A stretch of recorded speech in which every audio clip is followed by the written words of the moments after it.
City Council President Sheffield, many Sisters of Mercy, family members and friends of our graduates, MEP supporters, board members and staff, and most importantly, our graduates.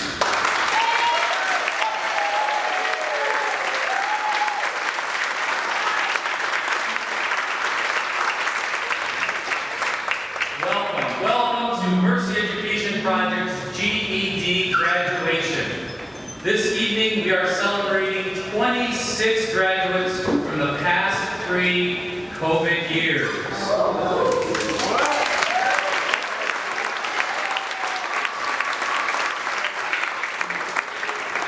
This evening we are not just celebrating the passing of 4 incredibly difficult exams.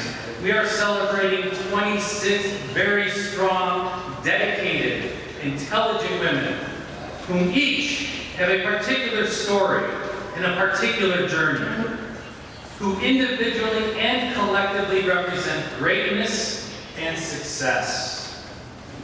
We are celebrating their minds, their efforts, and their preparation.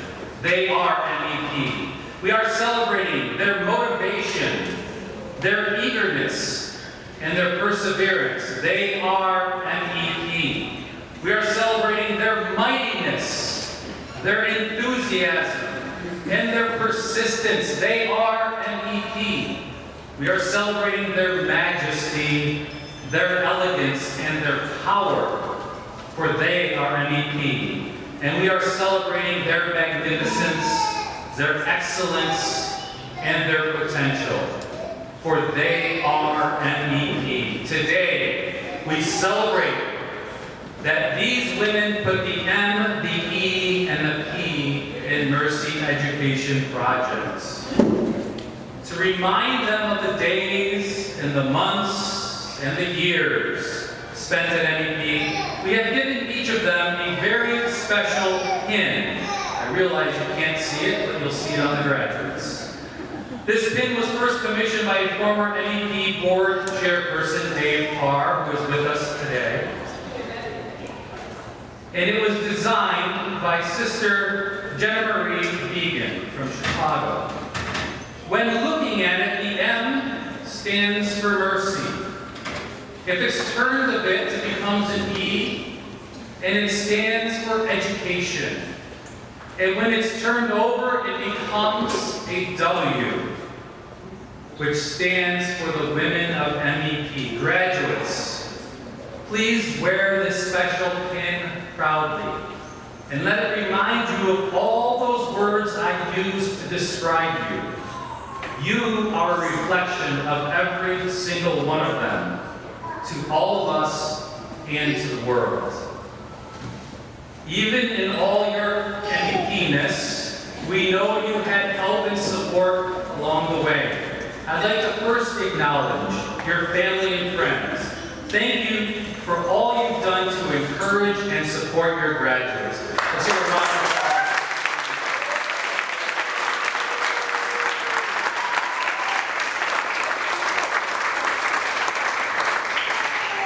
Secondly, I'd like to acknowledge our MEP instructors and women's program staff. Their names are listed in your program.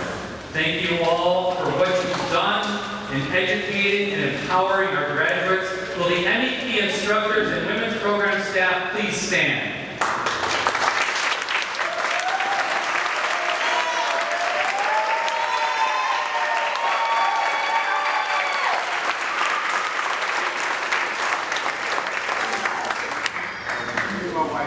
Thank you. Thank you all for being here to support our graduates and to celebrate this most joyous event. I now invite Sister Mary Ellen Howard, an MEP board member from the Sisters of Mercy, to offer our prayer of invocation.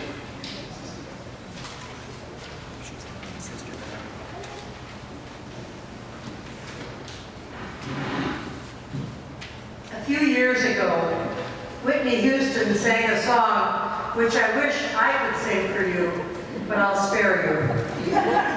The song goes, everybody's searching for a hero. You people need someone to look up to. I'm sure you remember it. Well, I'm here to tell you the search is over.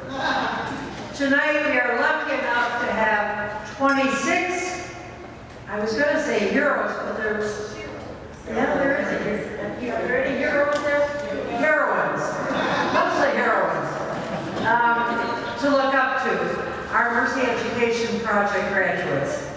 These women and men have made great sacrifices and persevered through a pandemic and many other barriers to reach their goal. And I'm grateful that MEP gives us this opportunity to celebrate them, honor them, and thank them. So let us pray a blessing. Lord God, we ask your blessing on all of us gathered here tonight. We come together to celebrate the lives and achievements of these women and to bless them on their way. Bless also the teachers and staff who have shared their knowledge and love with these students and nurtured them to this day. Bless the food and fellowship we are sharing as MEP brings us together to enjoy each other and be refreshed. May this evening give us strength for the journey. But most of all, dear God, we ask your blessing on our graduates. Often, against great odds, these women have achieved their goals. They have done this for themselves, for their families, and for the Detroit community. We all benefit from their dedication and their achievements. May we learn from their lives and support them in their good work. All these blessings we ask in your holy name. And let the church say, Amen. Thank you.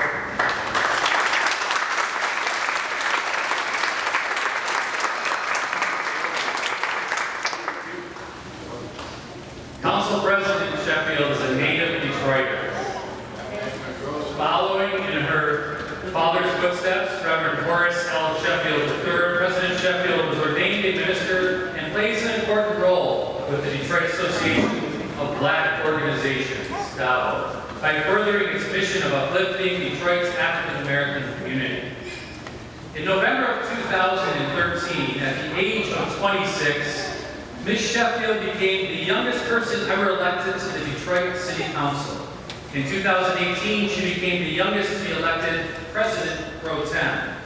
And in January of this year, Ms. Sheffield became the youngest Detroit City Council President in history. In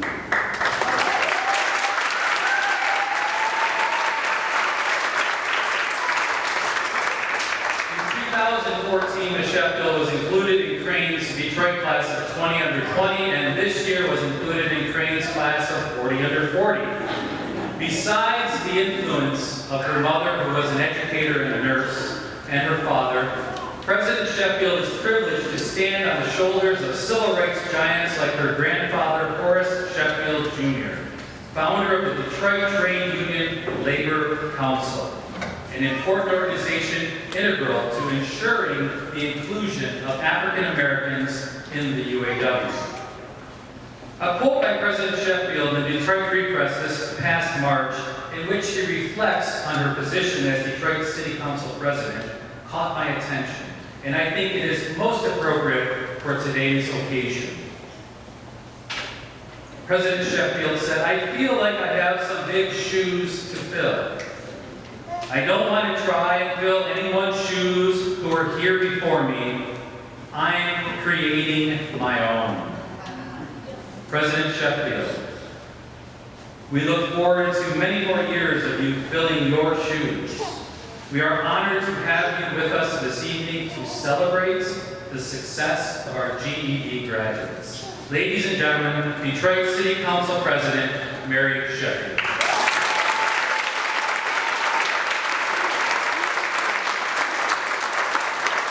All right, good evening. This is the day that the Lord has made, and we shall rejoice. I am excited to be here. I am elated to be here because when I look at all of you all, I see perseverance, I see discipline, I see motivation, I see a desire to want more for yourselves. And I am encouraged, just understanding all that you all had to overcome to be here today. So today truly is a great day. Let's give it up again for our graduates. You all should be sitting up proud with a smile on your face, because this is just the beginning. It is an honor to serve, really just as a vehicle of some inspiration and motivation on today. I simply want you all to know, I'm going to take this off here, that I am no different than you. I truly am no different than you. And if I can make history after all that I've been through, you can as well too. And so I'm really just here to motivate you and to encourage you, because as you all have achieved this goal and this accomplishment, this is just the beginning. This truly is just the beginning. God has so much more in store for each and every one of you all. So I just want to be a reminder of encouragement on today as you all move forward in your journey. Let me say that this achievement required discipline, commitment, and courage for you all to get here today. And I want to leave you with a couple of things. Number one, what stood out to me and what has always driven me in my journey to make history and to serve in the city is understanding my purpose. Understanding my purpose. And what I want to leave with each and every one of you all is a reminder that you have a unique calling and purpose over your life. There's a scripture that I'm reminded of every time that I think about purpose, and that is, before I formed you in the womb, I knew you. There's a unique calling and assignment that is over your life. You all have purpose. And oftentimes, we sometimes wonder, well, what is my purpose? I'm not sure what it is. I want to challenge you all to think about some of the adversity, some of the challenges that you had to overcome just to get to where you are today. Oftentimes, our purpose lies in our stories. The things that we've been through, that shape us, that mold us. Our purpose lies in that, right? And so I want you all just to be reminded as you all move into this next chapter in your life, as you all are elevating and moving into a new space, that you truly have a purpose. And what also is tied to that purpose is a gift. And what lies in each and every one of you women and men is a gift that God has given you that no one else in this room has. See, what God has given me, my gift, no one in this room can touch. It's tied to me. And I know that if I don't deliver it, no one else can. And each and every one of you have the same thing inside of you. A God-given gift. And that gift is tied to your purpose. And I can guarantee you this, that it will put you in rooms that you may not be qualified to be in. Your gift will put you before a great man. You know, when I think about my journey to city council president, when I first ran, people told me that I was too young. They said, you're too inexperienced. You don't have the qualifications. You don't have the education. You've never ran for political office. You don't know anything about politics. But what I did have is a vision. I had purpose. I had belief in myself. You have to believe in yourself, because when you do, other people will follow behind. All right? And so I had to overcome all of the negativity, the naysayers, the haters, the skeptics, all of those people. And my desire for more, my purpose that I knew that I had over my life was what drove me to become the youngest elected. It wasn't my credentials, my education, which I did all of that. But it was a strong desire and a passion of understanding who I was and my gift and my purpose. So you have to lean on that purpose that God has given you in your life, all right? Understand your purpose. Lean on it, embrace it, because that is going to take you to another level. The second thing I want to leave you all with is that perspective is important. Understanding that trials, tribulations, adversity, unfortunate circumstances are And I'm sure all of you all have been faced with a lot of different things that have landed you where you are today. But it's how we view things in life. When you begin to start saying, what have you come to teach me? The trials, the tribulations, right? You begin to grow in those situations. And so I want to commend you all because you all have taken a step to say, hey, I am not going to be a victim of my circumstances. I choose to be a victor. I'm not going to be a victim of the things that I've been through, but I choose to take a step forward and desire more for myself and become a victor. Right? You change your perspective of how things are perceived and how you view things. And so that is important as you all move forward in your next journey in your life, understanding that trials and tribulations and unfortunate circumstances really serve to mold us, to shape us, to stretch us, and to grow us into that next level of what God has called you to be. All right? One of the things that I have embraced in my life is that things don't happen to me, they happen for me. Everything, good or bad, doesn't happen to you, but it happens for you for a reason. Because in each and every one of you all, I know that there's a story. An amazing story that will resonate with someone who needs to hear it. About what you've overcome. About what you've been through. And so I just want to encourage you all to embrace that story. Embrace that things are not happening to you. They're happening for you for a reason, for a greater purpose that is bigger than who you are. And so as I get ready to close, I just really am here to encourage you that you've reached this milestone, you've accomplished this goal, but guess what? There's always another level. And every level requires a different version of you. So there's another version of you that's waiting. There's greater on the other side. And so I just encourage you all to keep pursuing your gifts, keep pursuing your purpose, keep believing in yourself, and I can guarantee you that nothing but opportunity is forthcoming for you in each and every one of you all's lives. And so as I get ready to close, I just want to say to you all that keep challenging yourself, because this right here, while you have come a long way, is only the beginning of your journey. And I hope that this moment in your life, you will remember that you are proud and feeling strong and successful. In a moment that when you have doubts and fears, you remember how strong you were in this situation to be able to survive and to move forward. So God bless you all. I appreciate you, and I will be here to support each and every one of you in your journey. I'm a phone call away. All right? I wish you nothing but the best. We are counting on you to continue to move forward in each one of your journeys. Thank you so much.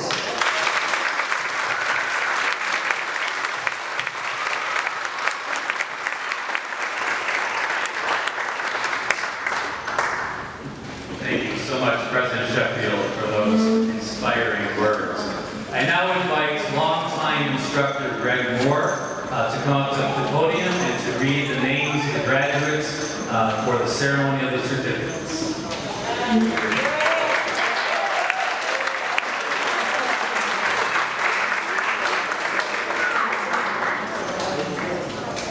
Good evening, everyone. It's good to see you. It's so good to see the graduates. I remember you all. Some of you were my students. It's a pleasure to have you here. So much energy, so much like the one tonight that we can all feel. And I feel honored to be able to stand up here and call the names.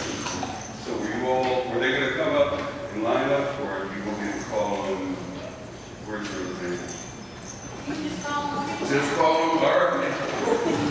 Yeah, one of the nice things about this process is watching these young ladies grow.